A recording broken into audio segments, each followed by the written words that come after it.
Good evening, everybody. Welcome to the March 16, 2023 Talawanda Board of Education meeting. I always started off to give us time to make sure the YouTube link is working. At this point in time, I'm turning it over to President Mead. Okay, welcome everybody to the March Talawanda School Board meeting. Mr. Fauski, if you would call the roll, please. Mr. Bothus? Here. Dr. Knight-Abowitz? Here. Dr. Howard? Here. Mr. Otto? Here. Mr. Mead? Here. Dr. Thoreau, do you have a recommendation for the board? It is recommended the board approve the agenda as amended. There were a few amendments. The addition of the Education Sharing Day presentation, the addition of the mock trial, I'm going to call it PowerPoint, additional of a RIF recall, and we changed letter F under the superintendent. It had a mistake. It had K1 where it should have said K8. Those were the changes. Okay, thank you. Can I get a motion to approve the agenda as amended? So moved. Thank you, Mr. Otto. And a second? Second. Thank you, Mr. Bothus. Any questions? If you would call the roll, Mr. Fauski.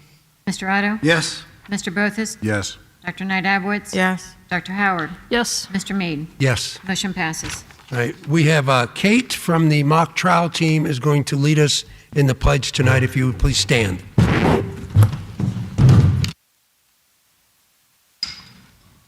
I pledge allegiance to the flag of the United States of America and to the republic for which it stands, one nation, under God, indivisible, with liberty and justice for all. Thank you. And now for our reports. I'll start with the Butler Tech report. We had our board meeting Tuesday night. A few things for the board members up here. The all boards meeting at Butler Tech will be May 3rd. You all receive an invitation. I think Dr. Knight-Abowitz went last year. There'll be student showcases where you can go around the building and see what the students are doing, and then a dinner, and you'll be receiving an invitation. At the meeting, we found out that we're moving forward, working on our bioscience expansion. That's the campus out in Westchester along I-75. We'll be in a partnership with Cincinnati State, so the students who enter some of our programs can go straight from that into their nursing program and get a Bachelor of Nursing. And with the governor's budget putting $200 million in for career tech buildings, we feel we have a good chance of moving forward on that project. We also approved overnight field trips, including a few for Mrs. Gregory's FCCLA and students, and some FFA students as well. One I noticed on there that looked good and exciting. I hope they need another chaperone. Is they'll be taking 3 FFA students to Washington, D.C. in June for the some kind of national convention. So it's nice our students in our Butler Tech programs have those opportunities. With that, Dr. Knight-Abowitz, you have the legislative report. The report this month is really about Senate Bill 1, which is making progress through, it passed in the Senate last week, and it is now, or 2 weeks ago, and it's now in the House under discussion. The bill would rename the Department of Education as the Department of Education and Workforce, and it would create a position of Director of Education and Workforce in the Governor's Cabinet, and it would reform the functions and responsibilities of the State Board of Ed and the Superintendent of Public Instruction. And this was amended in the Senate to include a stakeholder engagement process, require the deputy directors to have relevant educational, professional, or managerial experience. So the bill changed a little bit in the Senate. The main changes in the House, however, are around the tax changes that it's proposing. These are called reforms, but they're not reforms if you're local government. These are basically changes to, it would repeal the graduated income tax rates, decrease the percentage of real property value that is subject to taxation, repeal the 10% rollback on non-business property. In a sense, this is these are trying to lower income taxes to a flat rate of 2.75 and disentangle property taxes from income taxes. That's the rationale for doing this. The problem is that this will cause a significant loss in revenue to the state's general revenue fund. School districts and local taxing authorities, governments would see a decrease in funding received from local property taxes, and this includes both inside and outside millage. Total revenue loss at state and local level would be in the billions of dollars. So we remain strongly opposed to Senate Bill 1. It just seems to get worse and worse from a school board perspective. I am attending the Ohio School Board Association State Legislative Conference next Tuesday, and I'm seeking meetings with our legislators to discuss our financial issues with them. That's the end of my report. I have a few questions, if you don't mind. How much will that impact the school district budget? Do we have an idea? I'm sorry, what was the question? House Bill 1, how much will that impact our budget? We would lose actually about $338,000. So I think it's important to realize that doing that, although it seems a great idea, it will impact us. It'll impact the townships and your parks. It'll hit your cities. So all those people will see a reduction in their revenue, tax revenue, Yes. which means they'll probably have to come back to all of us to ask for a levy, increase taxes to help cover that. So just food for thought. Thank you. You want to add anything, Mr. Fauski? Because I know you are Well, I was aware of going to this. discuss this as part of my area, but, let me just jump in and piggyback on it because you did take all the words out of my mouth. But I do want to let you know that House Bill 920 comes into play with this so that anything that is voted in as far as millage, House Bill 920 ramps it down, decreases that tax rate so that the school district does not collect any more than was originally voted on. The opposite can take effect. So if this 10% program that the state wants to get rid of goes away, House Bill 920 can ramp up the taxes.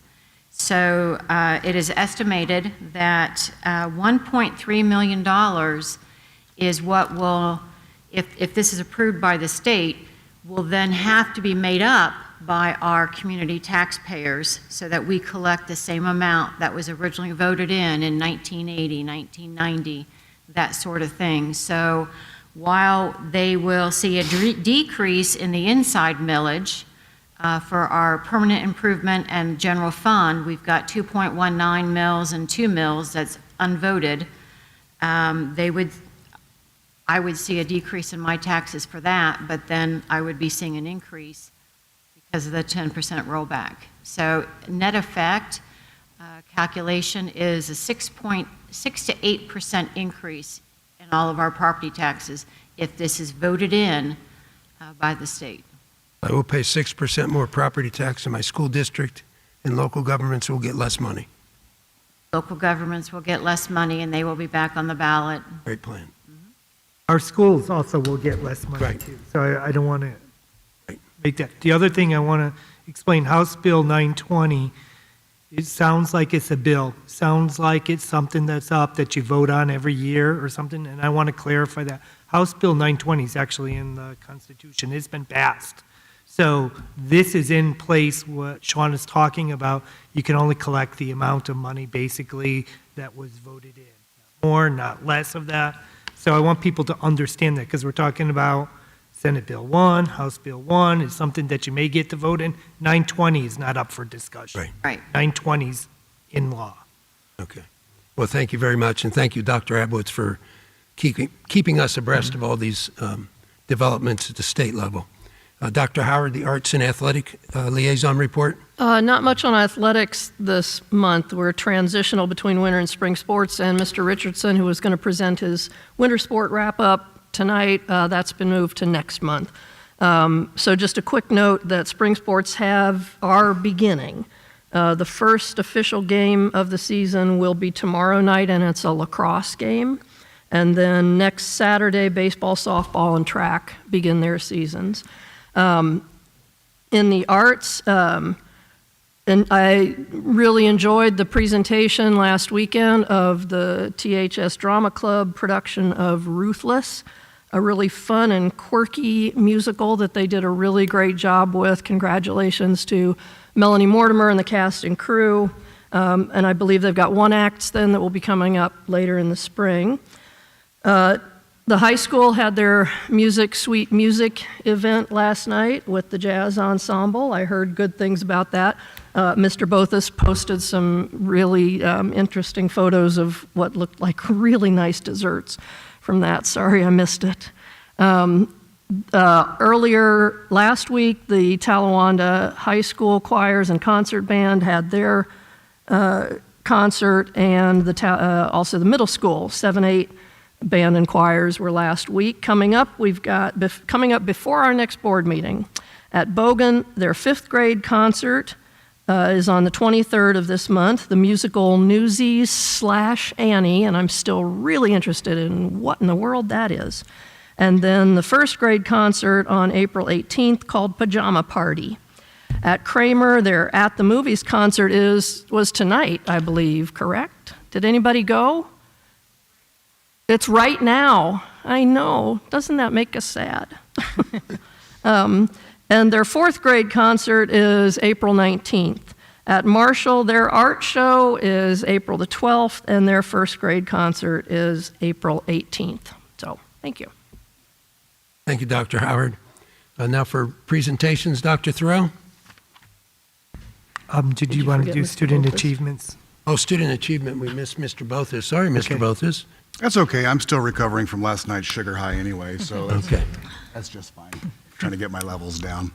All right, so student achievement, high school, Jack Mull and Ben Suzuki for being finalists in the 2023 competition for National Merit Scholarship Awards. Congratulations to them. Middle school students received superior rating at the UC Math Bowl. Congratulations to Melody Yang, Akio Weiss, and Thomas Kornelak. The team did a terrific job, earning a perfect score on 3 of 5 problems. Their coach was Professor Yang of Miami University. I have a huge write-up, but Dr. Weatherwax will be presenting on that later today.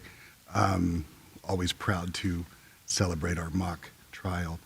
But I do highly encourage people to follow Talawanda on Twitter, including at Talawanda STEM, S-T-E-M. Recently, Talawanda STEM posted pictures of a lot of the different activities throughout the district, including Woosball Engineering. You'll be interested to find out what that is. Simulators and various other engaging science-based activities. And speaking of Talawanda STEM and achievement, a huge shout out to Mr. Brock for being the Talawanda, or actually the STEM Teacher of the Year by Big Hoopla, a nonprofit organization in support of our region's military, their families and students, especially in the areas of STEM study.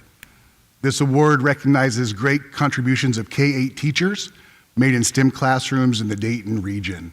It honors teacher excellence. It identifies from the countless peers in the region a group of teachers to serve as visible representation of innovation, persistence, and commitment to STEM education. So I think we can all agree that Mr. Brock embodies all of those things. So congratulations, Mr. Brock. You are an inspiration. Thank you, David. Dr. Thoreau. At this point in time, we're going to have the Techman Award presentation, Miss Betsy Hope and Holly Hansel. And I don't know if anybody else is coming to the podium too. Welcome.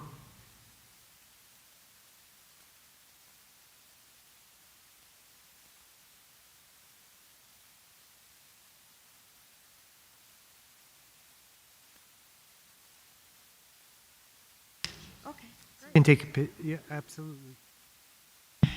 see if I can, how does this come down? Okay, okay. All right. Good evening. I'm Betsy Hope from the Greater Oxford Community Foundation, and tonight we are very excited to present the Harry and Virginia Techman Educator Award to Megan Sparks. And Megan is a PE teacher at Marshall Elementary School. She was nominated by fellow teacher Cammie Schaefer, who tells us that Mrs. Sparks demonstrates an extraordinary commitment to the entire population of Marshall Elementary and the Oxford community as well. And she does many other things at the school. She's a member of the SAP team. She works with students individually in kindergarten through 5th grade. And she connects with students in meaningful ways and shares invaluable insight to both teachers and parents. She works hard on activities such as the Marshall Mile, Field Day, and Right to Read Week. And the biggest mark she's made on the school is the sensory path, which winds all the way around the first floor of the building. So she researched, developed, and found funding for the path as well as volunteers. And all the teachers at the school use it every day.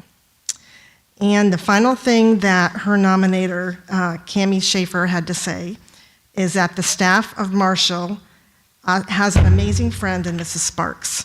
She is someone who lends a helping hand or a listening ear to anyone in need.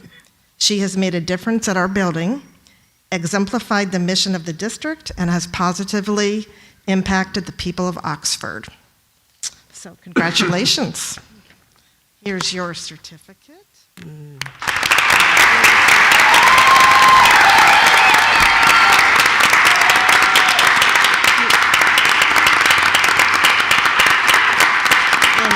That is $500 to use in the school however you want. Congratulations. Do you want to say something?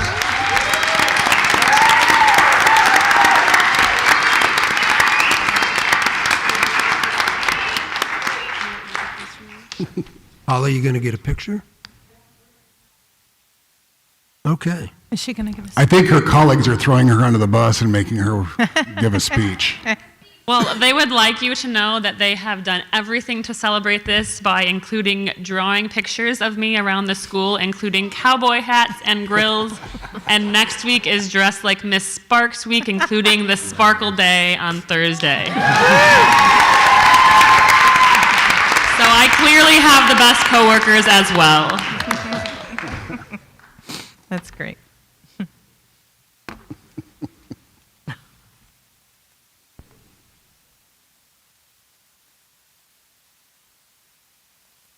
Ready for a picture?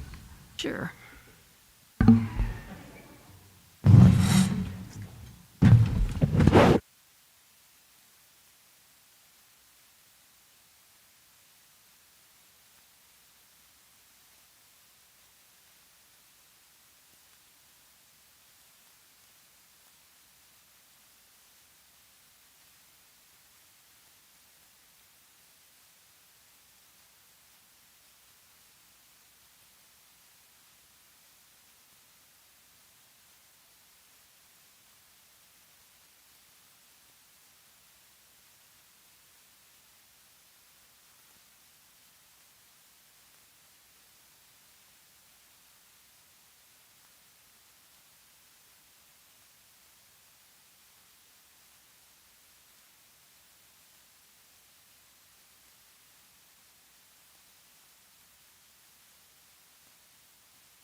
I think my mic's off.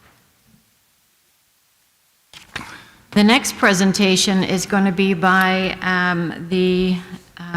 some of the members of the Women's Giving Circle. I had the honor of being able to present to them at their February meeting, and we are so very honored to have them with us tonight and for the special donation that they're going to be making to our district.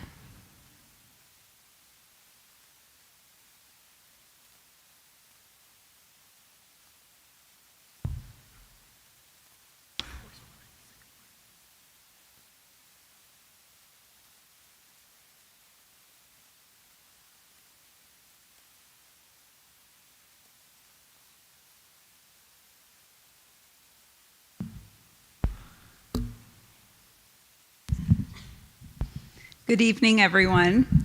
My name is Mary Bennett, and I'm with the McCullough Hyde Hospital Foundation. I'm our Chief Development Officer, and I'm so happy to be here with you all tonight.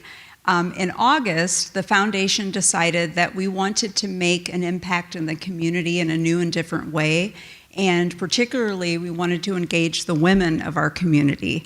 They are often the ones that are getting a lot of things done, not that our men aren't, but we wanted to really provide a platform for them to come together. So we created what's called the Women's Giving Circle, which is the idea that we are sharing our philanthropic goals, we are endorsing the power of collective giving, and we are coming together to decide how to make the best impact for women, children, families.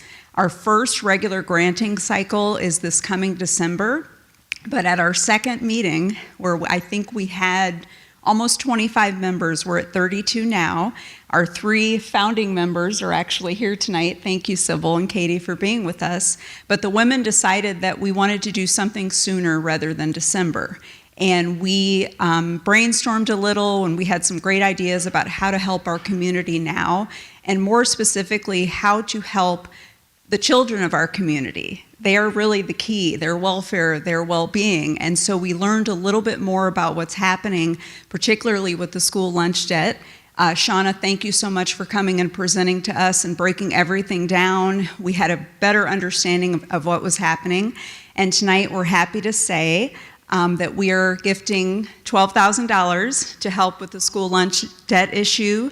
This is a combination of some of the donations that we've received from our Giving Circle. So thank you all so much for inviting us to be here. We hope that we can continue on this journey together of opportunities where we can help to support what you all are doing and have a shared partnership. Thank you. Thank you. Thank you.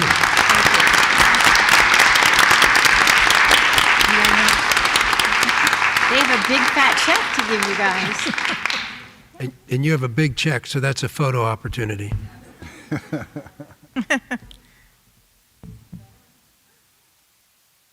We'll go down.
At this point in time, we'd like to call Mr.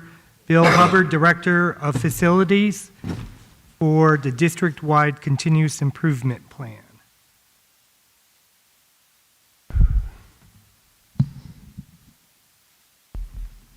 First of all, thank you for letting me come in and speak tonight. I followed a couple of good acts. My stuff is not near this exciting, so just bear with me for a few slides, and I'll be quick and simple. I'm here tonight to present on a facility assessment and 5-year capital plan proposal. Myself and Mrs. Tefelsky have been working on putting this together for the district plan. We're wrapping up a previously approved mechanical plan that we had been working on with HEPE Engineering, and with us having that plan in place, we've been able to do a lot of great things with it, especially with our ESSER money. It was real cut and dry when the ESSER money came about a few years ago.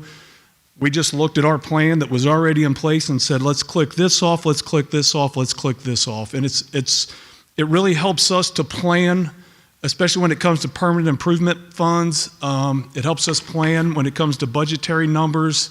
It's just it gives us a guideline and a map for everybody to be open and to kind of look at. As part of the strategic plan that we worked on last year, one of the big factors in it that everybody seemed to, from the community and from everybody, was accountability and fiscal stewardship. I mean, how ironic that we're presenting tonight on this, but the part is continue commitment to financial planning and stewardship, to continue communication regarding the financial picture of Talawanda School District, and to develop a new master's facilities plan. It's all right in the strategic plan that we had worked on, so that in turn is why myself and the treasurer started putting this together. The scope of work for this assessment is provide a full facility assessment, including roofs, building facades, HVAC, electrical, plumbing, and the asphalt concrete for Talawanda School District facilities. This whole capital facility plan basically revolves around the 5 main buildings, which would be the high school, middle school, Bogan, Marshall, and Kramer. I know that we have a couple of other buildings, the Board of Education office and the PDC, that's a part of it too, but I didn't include that into this plan because we've already got plans in place for those buildings. We just put in all new concrete sidewalks, handicap accessible ramps last summer at the board office. We're looking at replacing the roof here in the near future.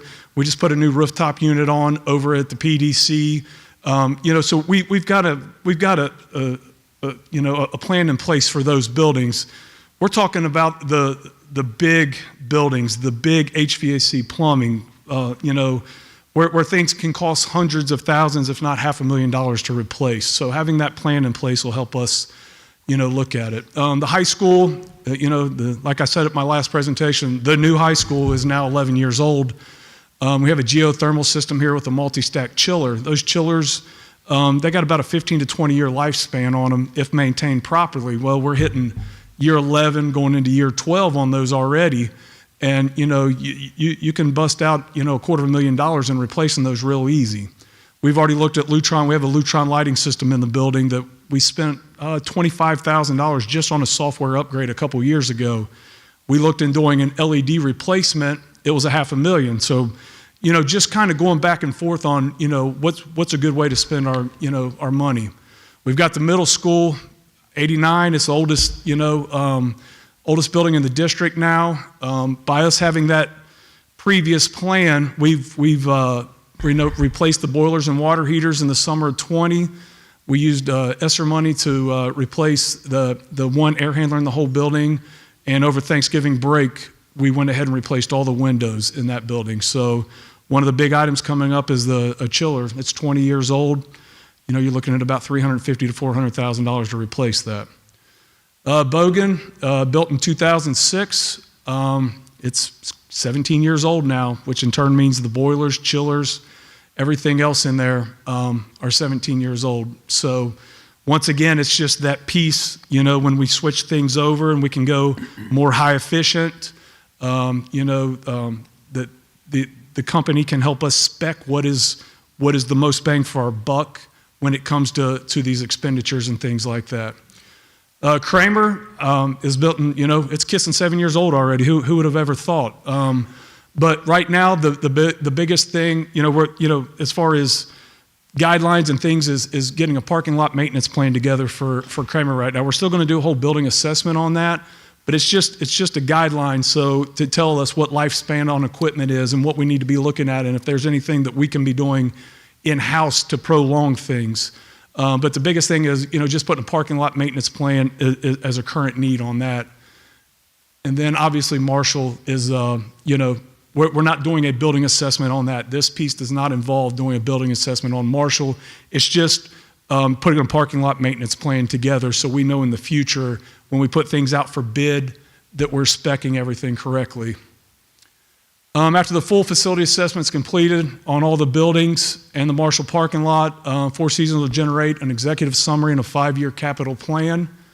And once again, why do we need this? To strategically plan long-term capital replacement projects, forecast necessary upcoming repairs, upgrades, and replacement projects, set benchmarks for our buildings, protect asset lifespans, and to determine a budget in the future of what we're looking like.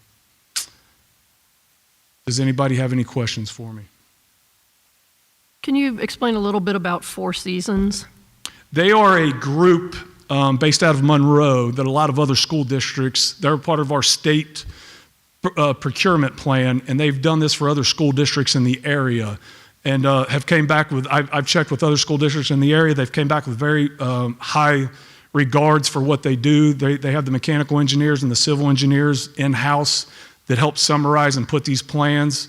Me and Ms. Stefelski have met with them, talked through some things. They're like I said, part of the state procurement plan also, so they were recommended through the state also.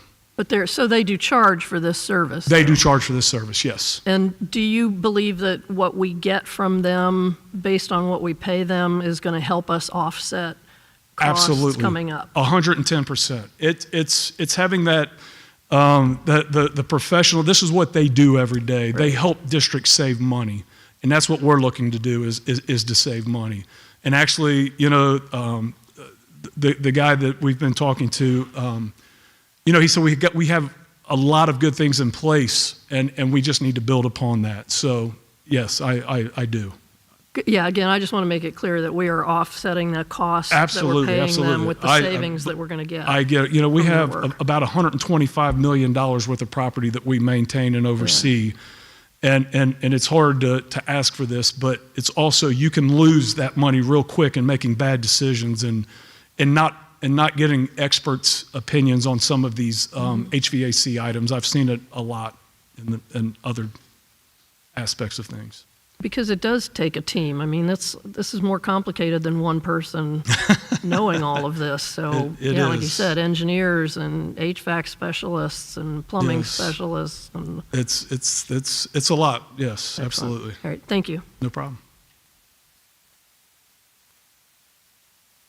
Thank you, Director Hubbard. Thank you. No problem. Thank you. Thank you, Bill. At this point in time, I'd like to call Dr. Amanda Weatherwax and the mock trial team up for their presentation. Welcome.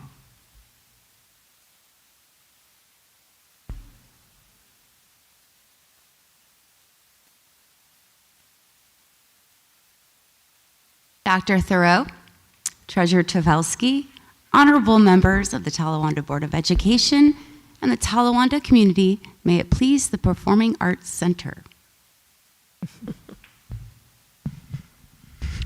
So we're going to start off by telling you a little bit about Mock Trial. So Mock Trial is the largest academic-based performance competition in the state of Ohio.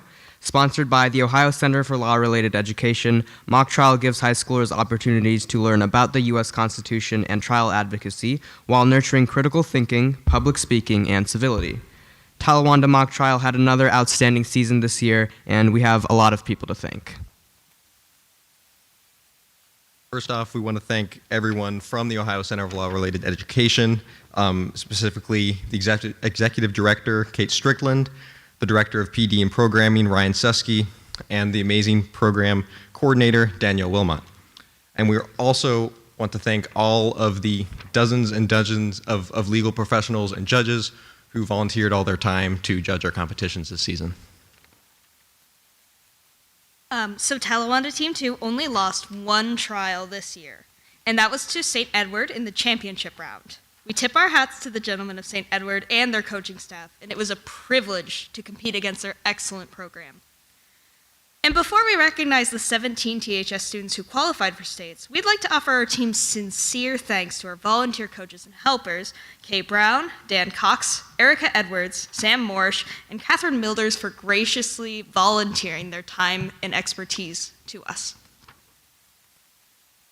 We would also like to thank our teen moms, Jackie Berbrick and Sheila Mowell. They made it possible for us to get through the long gauntlet that is states.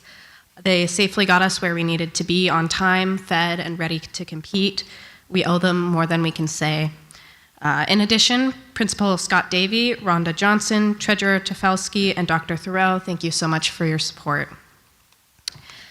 It takes a village to fund a competitive program like ours, and our village showed up in spades this season. Thank you especially to Bagel and Deli, the Baumgartners, Jackie and Jason Berbrick, the Belandas, the Chang Moores, Dan Cox, the Danners, Amy and Nick Finkhauser, the Kahns, Sharon and Ray Ontko, and the Docs Pop Charitable Giving Fund at the Wayne County Foundation, Faye Bruder Insurance, the Oxford Animal Care Clinic, the Oxford Lions Club, Charles and Sheila Mowell, Mary Ellen Parker, the Sims, and Talawanda City Schools. So this year is particularly successful because this is the first time in our program's history that we've had both teams qualify for state. So I'd like to congratulate the members of Team 1, aka Plead the Fifth. I'd like to congratulate Renoa Bowles, Kai Brown, Caitlin Belanda, Addison Danner, Miles Fankhauser, Lillian Franks, Evan Messner, Shirlene Moore, Catherine Mao, who's the captain of the team, Cassidy Rose, and Jared Sims.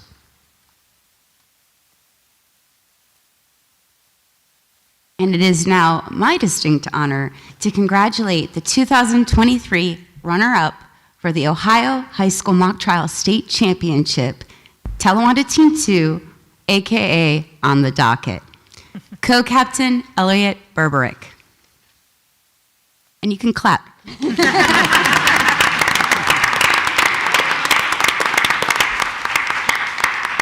Kate Bolenbaugh.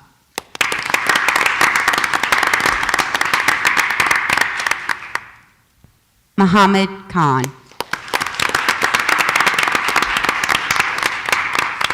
Co-captain Shirshang Moore.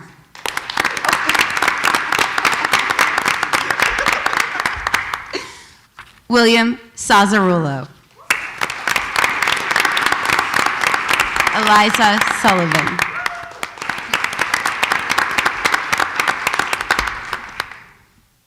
Okay, so here, hold on. I need to get this piece of paper. So if you have an incoming 6th through 10th grader, I highly who resides in Talawanda School District, I highly recommend registering them for Talawanda Mock Trial Summer Camp. That will be held this June. Details will be coming out later next month during via each school's e-news. Also, if you would like to sponsor our Talawanda Mock Trial program, please email Dr. Amanda Weatherwax at weatherwaxa@talawanda.org. So with that, thank you guys so much for listening to our presentation. Court is adjourned until summer camp this June.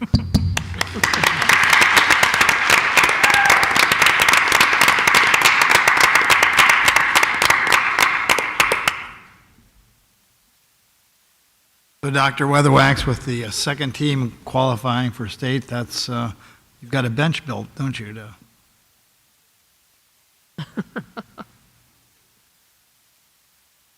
Thank you.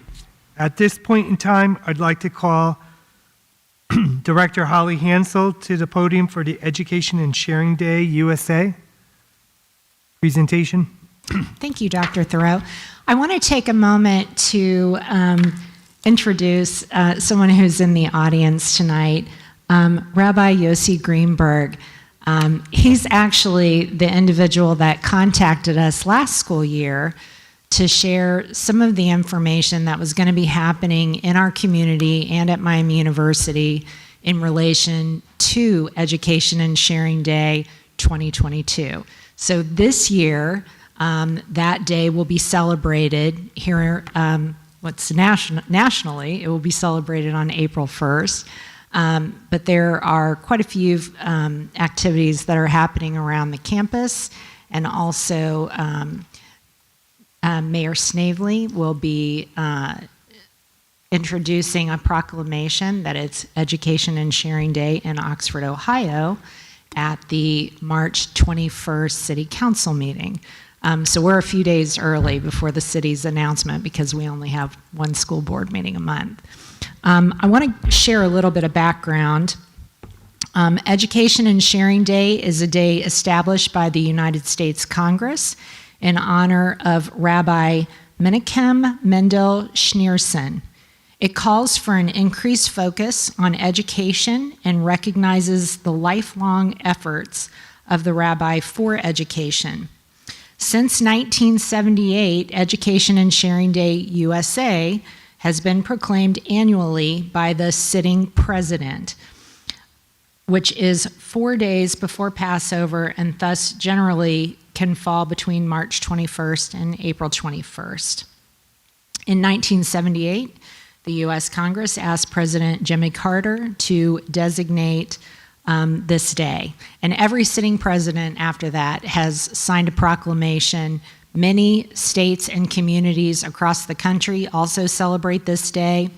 I provided an information packet for each of you at your seat, just giving you the proclamation from last year from Governor DeWine's office. I don't have this year's copy yet. And as I stated previously, there will be a celebration and an acknowledgement from the Oxford City Council, which will take place on the 21st. And we have some materials and information that we will be sharing with all of the teachers in the district, giving a little bit of the history, which we also provided last year, and some links to some ideas about the things that they might do to celebrate this day in their classrooms this year. And again, that day is April 1st, 2023. Any questions? Okay. Thank you. Thank you. Thank you, Ms. Hansel. Okay. We'll now move on to the public participation portion of our meeting. A reminder, you're welcome to come forward and speak. State your name and your area of district residence. And you will be given 3 minutes to speak. With about 10 seconds left, I'll kind of give you a warning to wrap it up real quick. We limit it to a half hour.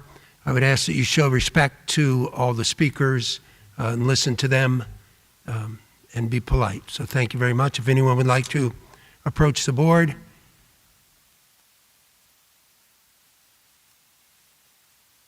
Mike Dittman, Hanover Township. Good evening, everyone. We have been in deficit spending for 5 years, and now we say it's a crisis. We all know where we've been and where we're going to here. Talawanda is spending $2,000 more per student per year than similar districts. This is all outlined in the CUP report. And the biggest difference when you look at the similar districts and so forth is in the area of instruction.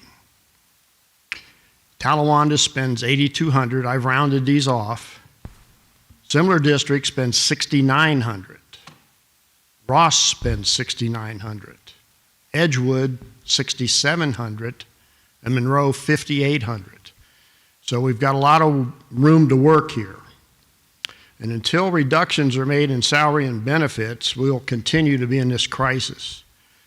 You know, the other issues like cutting busing and so forth are very small in comparison to salaries and benefits. We all know that. And we also learned recently that there were some reductions in benefits that were offered by the superintendent and treasurer, but weren't accepted by the board. I just don't understand why not. You know, we have an opportunity to save some kinds of money and we reject it. That's amazing to me. Until the board accepts responsibility for overspending, we will continue to be in financial crisis. You have an opportunity tonight to show whether you are serious about the budget or not. when we come to these banding and so forth and the busing changes. Thank you all for serving. Thank you. Would anybody else like to address the board? My name is Nolan Hodgson, and I live in Oxford. Could you step up to the microphone? Thank you. Can you hear me now? Yes. Okay. My name's Nolan Hodgson, and I live in Oxford. I'm a freshman at the high school. I'm aware of the upcoming decision as to whether or not to next year do grade-banded elementary schools. I think this is a really good idea because it will save a lot of programs in the next few years. My sister is a second grader at Bogan. She's actually really excited to get to go to a different school. And she would be really sad if she had to stay at Bogan. I'm also aware that it would cut gym, art, and music in the upcoming years. My sister loves these things. And would really be really sad to see them go. Also music. I'm in the bands, and elementary music was really helpful for me to get started with that. And specials it's one of the best parts of the day at school, and it's a thing that I always looked forward to in the day, and it made me want to be at school, and I want that for the upcoming elementary kids. Also with the current alternative plan, there won't be sports in 3 years. So this would be bad for me. That would just be my senior year. So I'd miss 1 year. But sixth graders will miss all of their high school sports. I really don't want that experience for them. Sorry. I'm missing most of my track season after breaking my collarbone. It's a horrible experience. I don't want that for people. Sports and clubs are a great experience, really important part of high school. Marching band, you can't do that anywhere else. Playing sports with friends at your own high school, very unique. Also, some of the programs like FFA, elementary gifted program, high school art, I think they're very important. My dad 15 wouldn't. seconds, Nolan. Oh, sorry. My dad wouldn't have his job without high school art. It's just really important to us to keep these things. I hope a levy passes in the next few years, but I don't want to just wait to see that happen. Okay, thank you very much, Nolan, for sharing. We really appreciate hearing from you. Thank you. No. Nice job, Nolan. That takes so much courage. Yes. My name is Jen Timmerman. I live in the Kramer School District. I have a son at TMS and a son and a daughter at Kramer. I'm super happy to hear Olive was happy about the banding because my second grade daughter cried when I told her that this isn't in the works. So I'm glad there are some kids who are okay with it. I want to know, if we grade band, does that actually save specials? I'm seeing things all over Facebook where there's a lot of arguments about if we grade band, we automatically get to keep specials, and that is not how I understand it. I understand that our cuts are potential, that we might be able to save specials, but it's not a guarantee, and that grade banding this year does not necessarily guarantee anything in year 3, but if we don't grade band, we don't lose specials this year. Am I correct on that? So, well, you can't comment back. Okay. Anyway, I just think there's a lot of misinformation right now and not a lot of clarity. I'm concerned with the fact that all of the questions that got asked at all of our town hall meetings were not posted until less than an hour before this meeting. So we were looking and hoping for the questions to be posted and answers to be provided. And I just have to say, I feel like there's not enough information and that we don't all have a clear standpoint on exactly what will happen if we grade band. So I'm asking you to please delay that decision. Please do not vote to grade band for this September. Thank you. Thank you.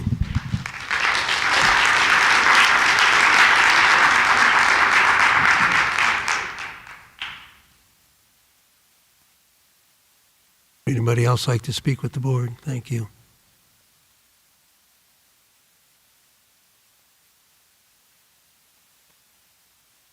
My name is Teresa Sutter. I'm nervous.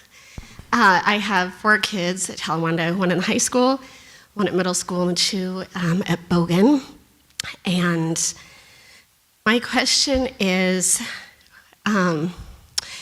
we keep hearing this number, we'll say $400,000. $400,000 from attrition, from teachers that are retiring. But I'm just curious where I don't see any reflection of the costs of banding. I have heard, and all I have access to is hearsay, so correct me if I'm wrong, but that we would be using EAs or some staff at the middle school hub to help with kids getting on and off buses, that it might involve people coming early, riding buses to school with the kids, staying late, helping afterwards to get from where they need to go. That would be an additional cost. Those are extra hours. My voice is so shaky. I don't know why I'm so nervous. Those would be extra hours that would cost extra money. If we banned, we are taking kids, instead of taking them from their home to the closest school to them, we are taking them across the district, sometimes across the district to Talawanda or to the middle school and then back to whatever school they go to. So that's an additional cost in busing. I'm sure that there are a lot of costs associated with it that have to be taken away from that $400,000. And we need to know what those are. Like, when it comes down to it, what is the bottom line that we're saving? Because we're not saving $400,000. I think that we need to know that. And I hope you guys know it. If you don't know it, if you don't know what that bottom line is, I think that we are not ready to make this decision, because what I absolutely don't want to see happen is things promised that then we realize, oh, it costs more than we thought, and we don't see the benefits that we're hoping for. So I just, again, I hope that you guys know we haven't been given those answers. I know that these questions were posed during the community forums, and I was hoping that there would be a little bit more clarity expressed to the community, and that hasn't happened yet. So I hope you know. If you don't know, please do not vote on this tonight, because we're not ready. Thank you. Thank you.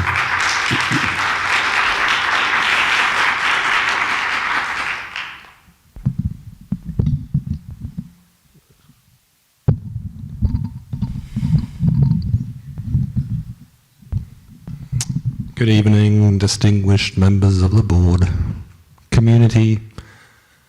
I'm a resident alien, Phil Sauer, from Oxford, Ohio, from across the Atlantic Ocean. I have a 8-year-old and a 5-year-old in the Talawanda system, and I am vehemently opposed to the idea of grade banding. I make my living as a data scientist and work in geospatial intelligence. I don't see the evidence base. I think it's too soon to vote on this. I am looking forward for the vote to be delayed until we have some more discussions about the impacts of what this means.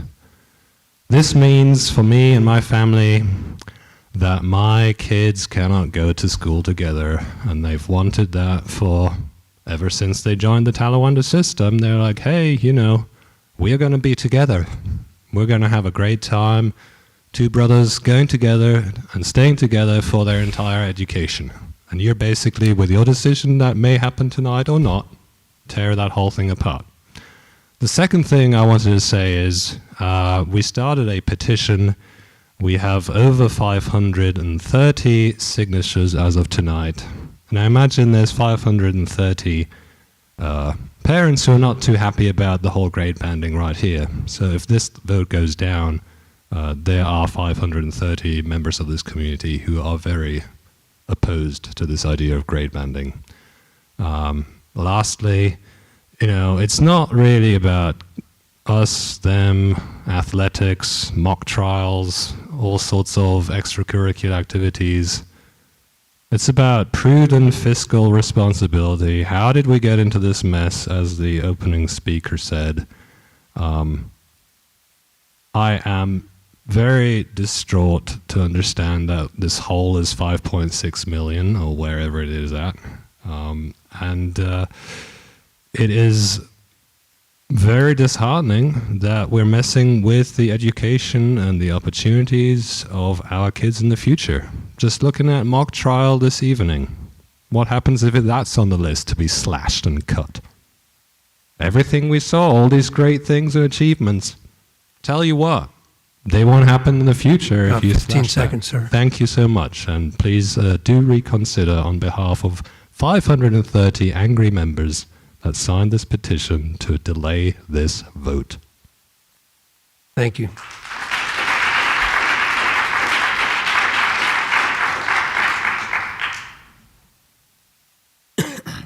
Okay, seeing no one else, we'll... Oh, you want to get up? Sure.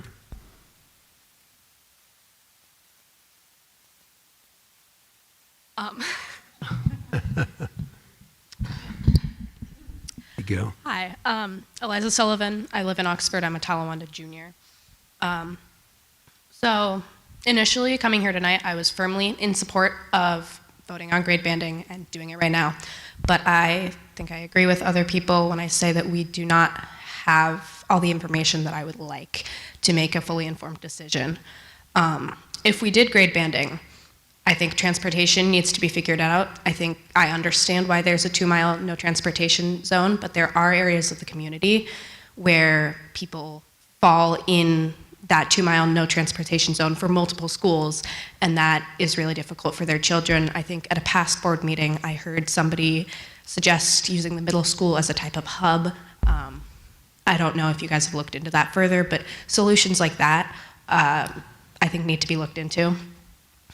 I'd also love a guarantee that elementary school specials will be saved with this. Specials are good for kids, they're good for teachers, they're good for enrichment and education, and those absolutely need to be saved. Like, it needs to be a guarantee for me personally to be all the way on board with this plan. And then obviously, I would love high school programs to be saved. Oh, well, that's exciting. Okay. Okay.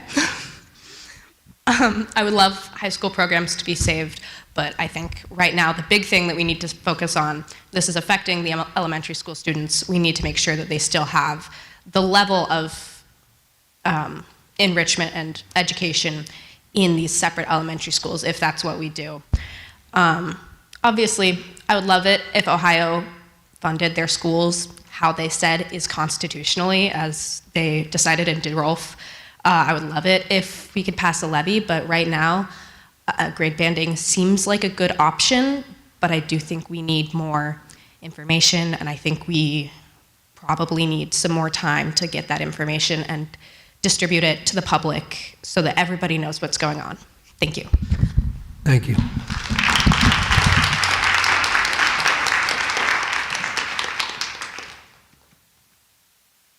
Okay. We will now move on to the report of the treasurer. I'm going to do some blocking here to save a little bit of time. I'm going to recommend that the board approve the following items as presented.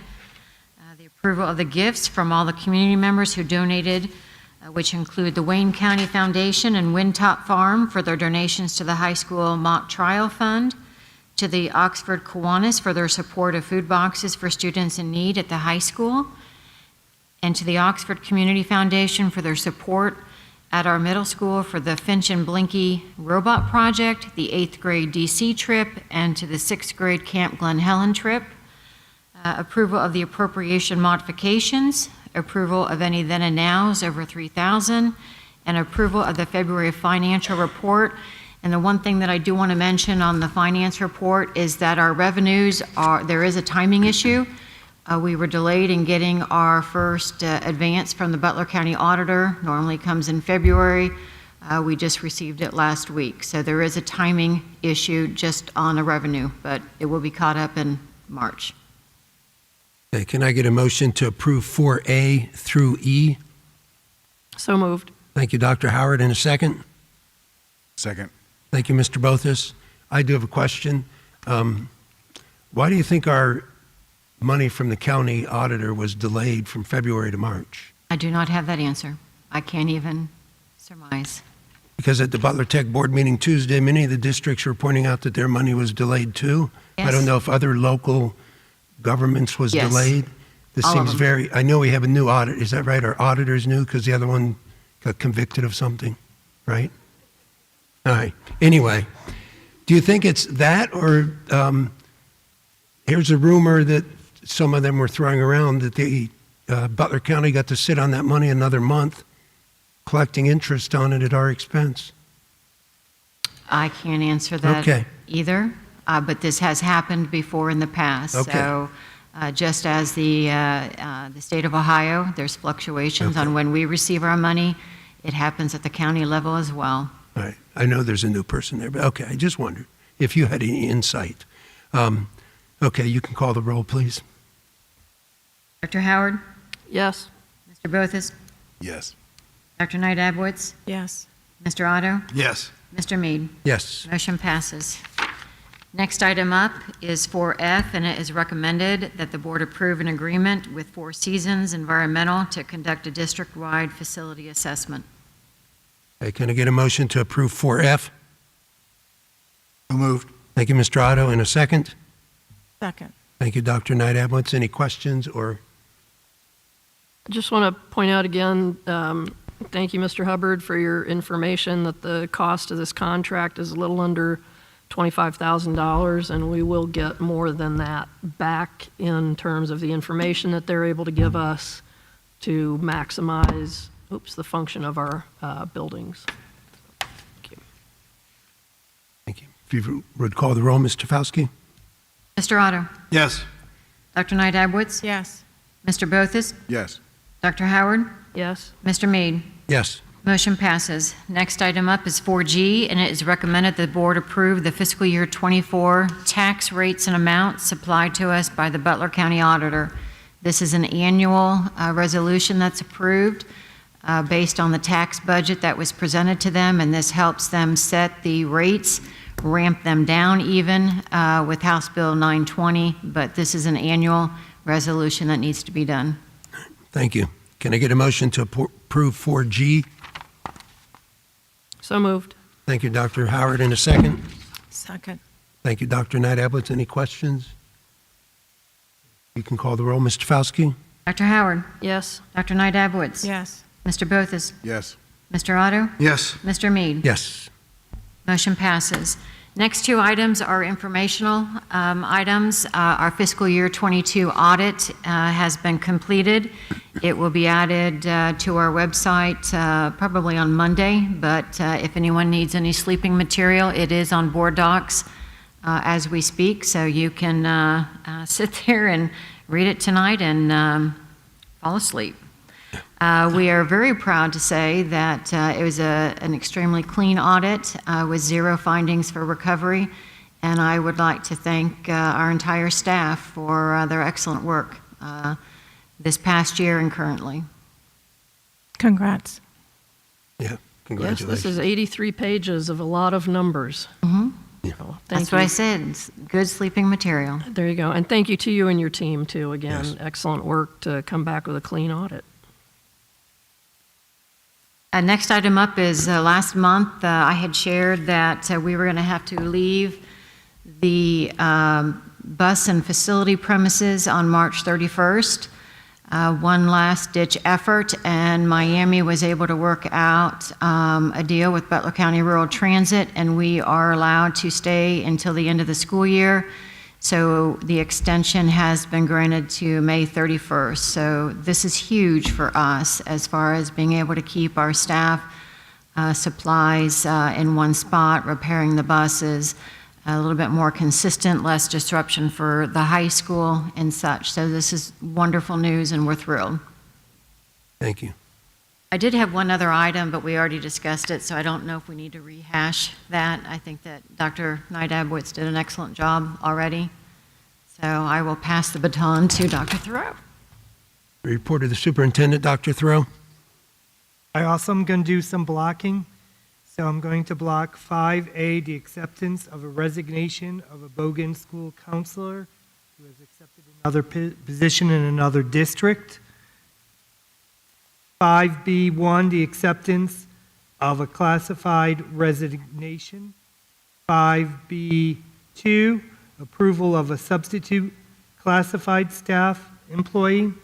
And the staff member that's resigning is going to be moving at the end of the school year out of state. 5C1, the approval of supplemental contracts. There's many of them, from baseball to lacrosse to softball, track and field. To 5C2, the approval of another supplemental contract, which is the head soccer coach. And 5C3, approval to rescind a supplemental contract that was previously approved and awarded. 5C4, to change of amendment of a supplemental contract previously amended to increase the hours on that. Please. Okay, can I get a motion to approve 5A, 5B 1 and 2, and 5C 1 through 4? So moved. Thank you, Dr. Knight-Abwitz. In a second? Second. Thank you, Mr. Otto. Any questions? If you would call the roll, Mr. Fauski. Dr. Knight-Abwitz? Yes. Mr. Otto? Yes. Mr. Brothus? Yes. Dr. Howard? Yes. Mr. Mead? Yes. Motion passes. Last month, the board approved a resignation for retirement purposes in the classified staff area. This is what's resulting in this next item. We are recalling a classified staff member that was reduced in force. So it is recommended that the board approve the following recall of the classified staff position due to reduction in force for the 23-24 school year. Okay, can I get a motion to approve 5D? So moved. Thank you, Dr. Howard. And a second? Second. Thank you, Mr. Bothus. Any questions? You would call the roll, Mr. Fauski? Dr. Howard? Yes. Mr. Brothus? Yes. Dr. Knight-Abwitz? Yes. Mr. Otto? Yes. Mr. Mead? Yes. Motion passes. 5E, it is recommended that the board approve the single-tier K-8 bus system. No high school transportation, that's grades 9 through 12, and a 2-mile no transportation zone starting in 2023-24 school year. Okay, can I get a motion to approve 5E? So moved. Thank you, Dr. Otto, or Mr. Otto. Sorry, you got promoted. And a second? Second. Thank you, Dr. Knight-Abwitz. Any questions or comments?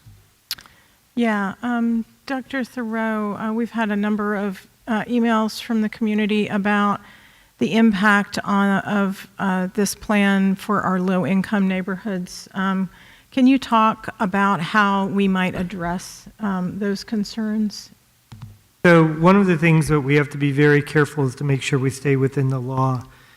So the law doesn't allow special carve-outs for something like that, for low income or for other reasons because you want to do a certain neighborhood. They do allow if there's safety concerns.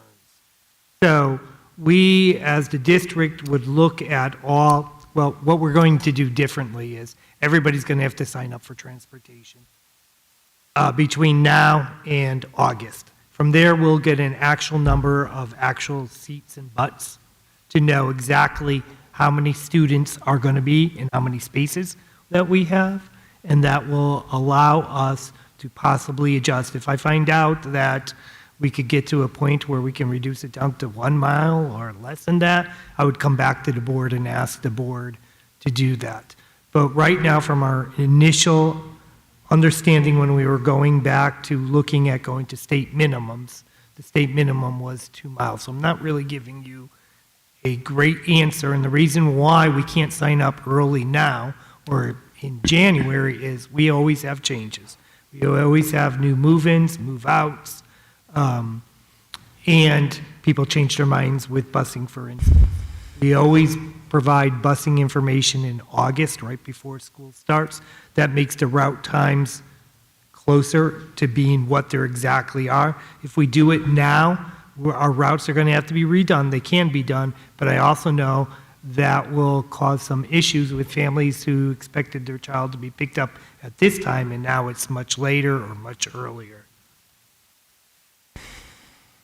Dr. Thoreau, instead of the generics, can you give some examples? So worst case scenarios, I think everyone needs to understand what are the extreme outliers here. So what would be the longest route currently as we have a child could be on the bus? Currently or with this plan? With our current population. So currently, we have some students that are riding about an hour in length of time. What grade levels would that be under this strategy? Under this strategy, it would be, we could go up to 90 minutes. That's what we're saying. I don't expect it to happen. I expect it to be between an hour and an hour and 15. Right. I'm just saying, I think everyone should understand that here's what potentially could be the circumstance. We could have children 90 minutes before even stepping foot in a school on a bus. And what grade levels would that be? Kindergarten? It could be all grade levels. We currently have kids that are doing an hour. Yes.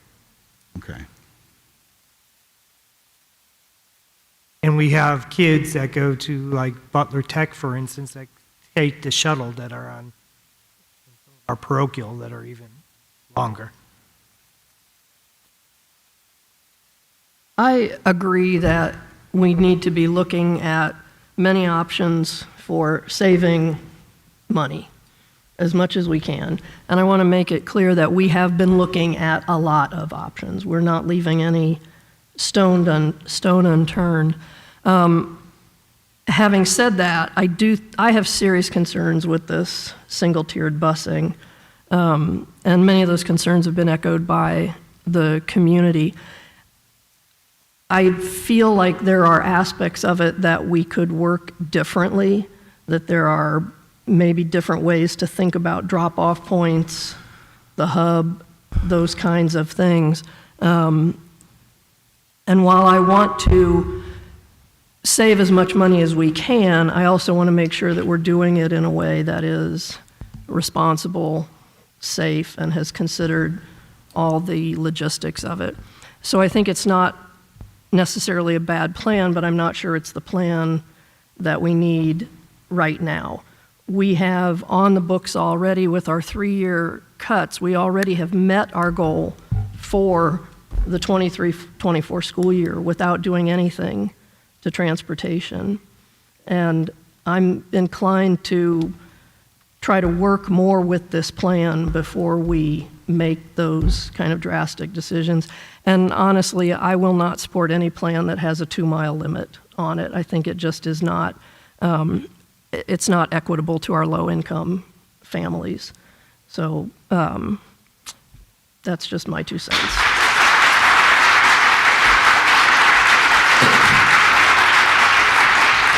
We currently have a 1-mile transportation zone in place right now. Right, right.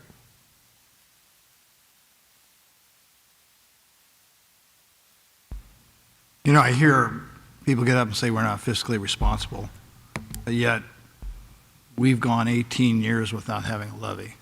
Yes. It's a long time. Just from looking at that fact, I think we are. We do probably spend more than Ross or other school districts. That's true, but we offer more. Unfortunately,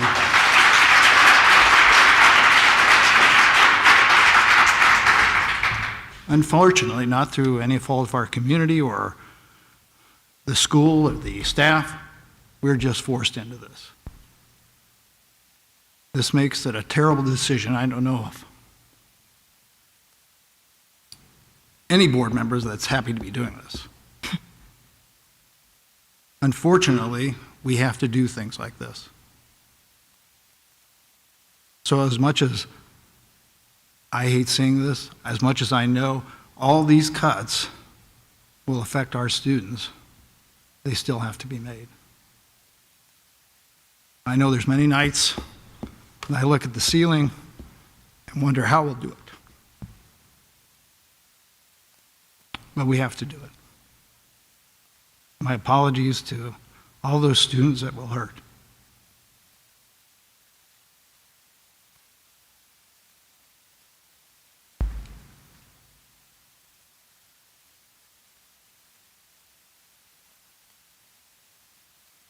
Anything else?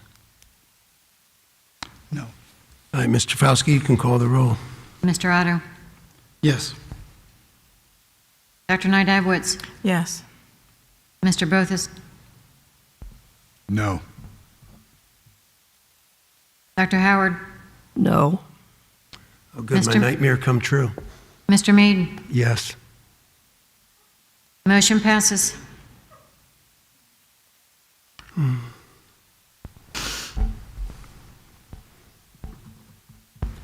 Give me 1 second, I'm sorry. I'm just keeping up with the minutes. The second recommendation for F is, it is recommended that the board approve the grade level banding proposal with the single tier K-8 busing and a 2-mile no transportation zone to start next school year, 23-24. Yeah, can I get a motion for 5F? So moved. Thank you, Dr. Knight Abwitz. And a second? Second. Thank you, Mr. Otto. Any questions or comments? Well, once again, I want to save as much money as we can, but I really think, and I absolutely, first of all, I also want to point out, I know that a lot of people are saying that the majority of the community is opposed to this plan, and I'm not sure that's true. We have heard from people who just aren't, maybe didn't attend those meetings or didn't feel comfortable speaking at those meetings, but we have received emails from people who are in support of the plan. So I think we need to be just mindful and respectful that we do have people on both sides of this issue. And as I said with busing, I really do want to save, I want to find savings, but I just don't think we're quite there yet with this plan. I actually, as an educator, I see a lot of benefits with this plan. I think there are definite educational and social benefits with this plan, but I think we need to work the details and we need to work the logistics a little bit more before we implement something that is this big of a structural change on the district. I agree with that. And with Dr. Howard, I'm looking at it from the teacher perspective, the active teacher in the classroom, boots on the ground perspective right now. I can't imagine with that first movement inheriting a child who's been on the bus for 90 minutes even before they get into the classroom. It's hard enough getting a hungry child, much less a hungry and tired, probably one who's just wet themselves because they've just been on the bus for 90 minutes. Their day's over before it began.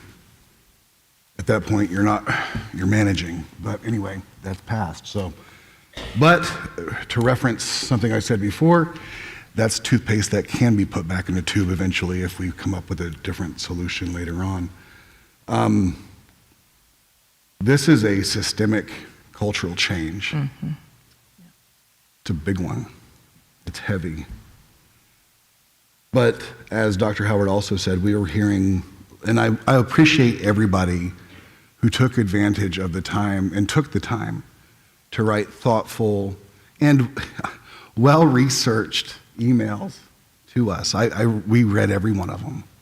We didn't respond to every one of them for various reasons, but we did read every one of them. And they were moving, and they were very just scholarly. I didn't think that they were motivated by pure emotion. I thought that they were good arguments. I think the mock trial would have been proud. But I also know, being in the classroom, this could be a nail in a coffin for a teacher. And without teachers, we don't have a classroom. Without that, we don't have a school. So that's my perspective at this point.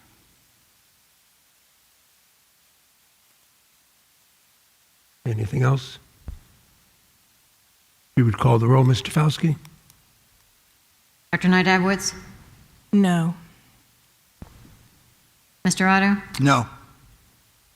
Mr. Bothus? No. Dr. Howard? No. Mr. Mead? No.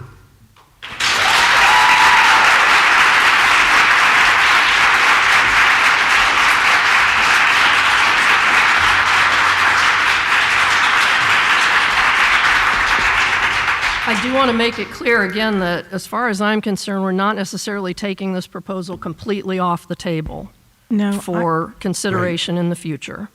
I would like to make discuss a motion to have leadership take this proposal and improve it, and try to answer some of the questions that have been raised in the community meetings, to clarify it, and bring it back in the fall with a revised proposal that considers some of what we learned last week at the meetings, get more details that have been asked for, and figure out, present a case for it in a more viable, thorough way now that we know what folks think about it. And then we hear it again in the fall, and think about it then. That's what I'd like. Is it okay? I'm going to make I think that's a fine, yeah. I'm going to move. I'm going to move that we send this proposal back to the district leadership team, that they take the concerns that were raised, they get input from teachers, staff, the busing company, and see how it can be improved for a second hearing in the fall of 2023. Let's second that motion. Okay. Did you write all that down? The motion? Isn't it just like an instruction? Yeah, I don't even know that We don't need to vote on it. We don't need to vote on it. They jumped on it, so I got it, but you can. But I think we can just do it as, I think Dr. Throw knows the I got it. desire of the board to have him look into this further and in more depth in the research and talking to districts that have done it and districts that have then undone it about all the intricacies that we don't know right now. And as I understand it, the banding cannot work unless the busing works. Right. And since we're doing the busing next year, if the busing blows up, then you could probably stop investigating the banding. Well, but I we'll think know, I would come to you and let you know. Right. Yeah. All right. So there's your marching orders from Dr. Nydabwitz. And that's what we talked about last time, too. Right. I mean, it would be irresponsible of us not to consider every option at this point, but we just need more information that's relevant to our current situation and our demographic as well. We just can't leave any stone unturned at this point. We have a big task. We need big moves. We just don't have enough information at this point to make such a big move. Thank you, Dr. Thoreau.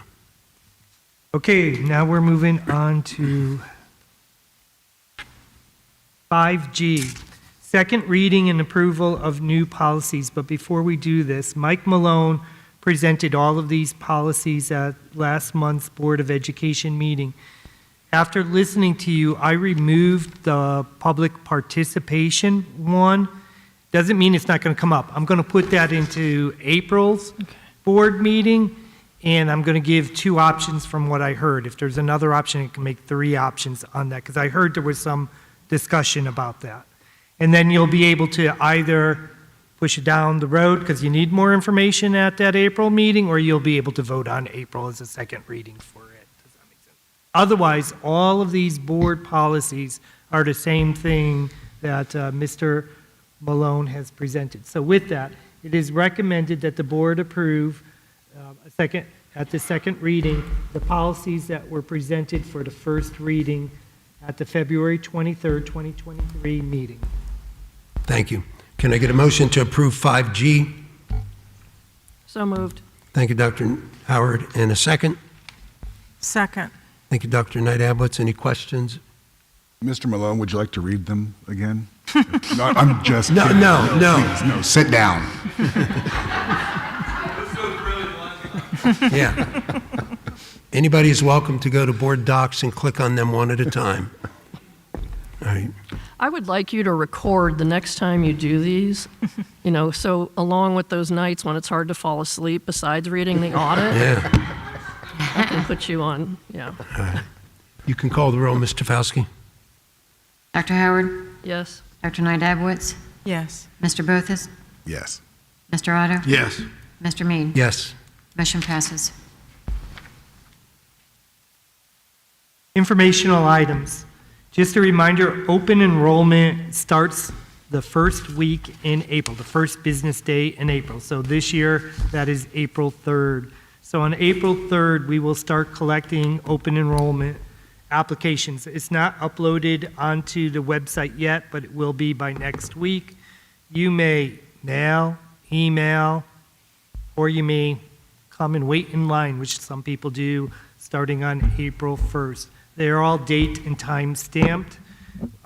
As a reminder, I look at open enrollment to fill seats. We do not hire additional teachers or create new sections of classes to fill rooms, so it's filling of positions. I also look at the overall student population. We've talked about this due to the guarantee to make sure that we're within the 10% student body margin each year, because if we were to go beyond that or below that, there would be a possibility that we could lose our guaranteed $2,500 per student and only get $1,100 per student. We've always done this every year since I've been there. March 28th, just an information, I know Dr. Knight Abowitz, you talked about going and meeting with some legislators. I'm also meeting with legislators in Columbus too about House Bill 1, 920 and anything, Senate Bill 1 and House Bill 920 and anything else I can get them to listen to, and I'm going with a couple of superintendents. March 27th through the 31st is spring break. It's already here. Just a reminder for that. And then right after when we return, our state assessments are going to be going on across the state in Ohio. So you'll be getting more information from the buildings on those state assessments coming up. Okay, thank you. Any items from the board members? I would just like to say thank you again to everybody who came out to the community meetings and everyone who has emailed us, contacted us with your thoughts, your concerns, your questions, your suggestions. I ask you to continue to communicate with us. I do also want to explain, I mentioned this at the 2 meetings that I was able to attend. If you want a response from a board member, it's best to email that board member individually. The reason for that is this was one of the things I had a steep learning curve on when I first came on the board, had to do with open meeting laws. I understand open meeting laws, but I didn't understand how they pertain to email. If you send an email to all of the board members and the board members a board member even inadvertently hits reply all, that can potentially become a conversation among board members that would be in violation of open meeting laws. So often when you don't get a response, when you've emailed the entire board, that's one of the reasons. Another reason, and I'm just speaking for myself, if somebody sends an email and there's a question or a concern in it that I know is going to be better answered by administration, I will let that person answer. So if you do want to, I really do try, anybody who emails me individually, I really do try to respond to all of those. I'm not going to pretend that I don't sometimes let things fall through the cracks, but I do ask you to please continue to communicate with us. We do listen, we do read. Thank you.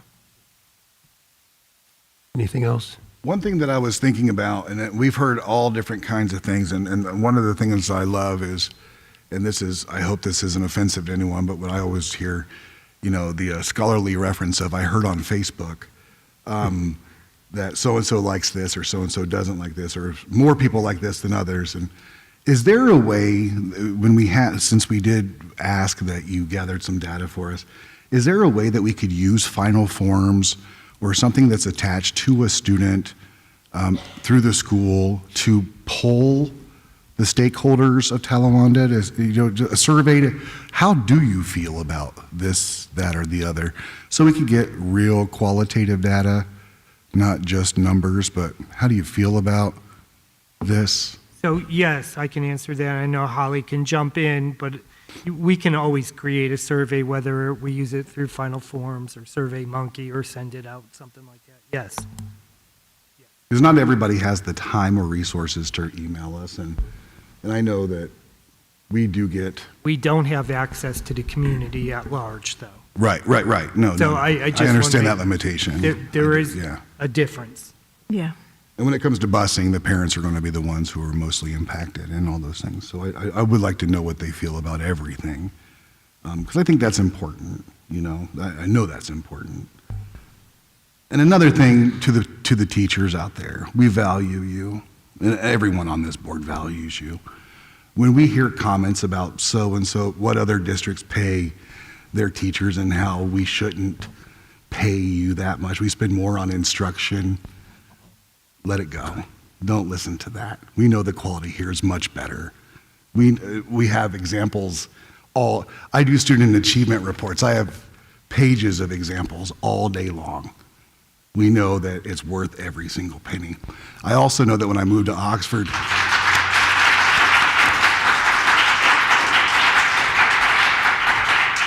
I also know that when I moved to Oxford 10 years ago that you guys were in a contract negotiation where you guys fell on the sword for this school district, and you just did it again. Like you're making sacrifices. You are the martyrs of Talawanda. We want a new mascot, there it is. The Talawanda Martyrs. Okay. So you've sacrificed a lot, and we appreciate that. Thank you. For next board meeting, Mr. Fauski, if you could gather some information on levies, types of levy, how big they might need to be in the future. I think there is interest by some people in investigating whether we should have, the community should have an opportunity to vote on a levy before, year 3 happens, before year 2 happens, before we go further with the banding proposal. I think that's a way for the entire community, parents and other people, to weigh in. And I just think there needs to be some education about the different types, how they generate money, how much do you need to generate each amount of money, income tax compared to property tax, the value of a permanent compared to a renewal, et cetera. So if you could put something together for the next board meeting. Would you also like timelines? Because I think that's important too. You have to do this before certain Yes, times, yes. otherwise you miss the time. Otherwise you miss the election, yes. Yes. Thank you. Mr. Otter, did you have something to add? I do. I recently got a request to do an interview, and one of the questions was if Mr. Davis, his actions had caused us to be into this financial crisis. Mr. Mike. And it's so untrue. First of all, Mike's not here to defend himself, but the thing is, again, we're the victims of bad funding. And the thing you need to know, too, is that the treasurer and the superintendent report to the board. We dictate the actions on where they'll go financially and where they'll go academically. So I think it's always important to remember that, not to think that they are the ones that are making the decisions. We as a board make the decisions. We give them direction. So in the case of Mike Davis, Mike did a good job, and he did what we asked. That's all. Thank you. Hey, with that, can I get a motion to adjourn? So moved. Thank you, Dr. Knight Ablitz. In a second? Second. Thank you, Mr. Bothus. Our next event is board meeting April 27th. If you would call the roll, Mr. Fauski? Dr. Knight Abowitz? Yes. Mr. Bothus? Yes. Dr. Howard? Yes. Mr. Otto? Yes. Mr. Mean? Yes. Meeting Just like adjourned. middle school, leaving before the bell rings.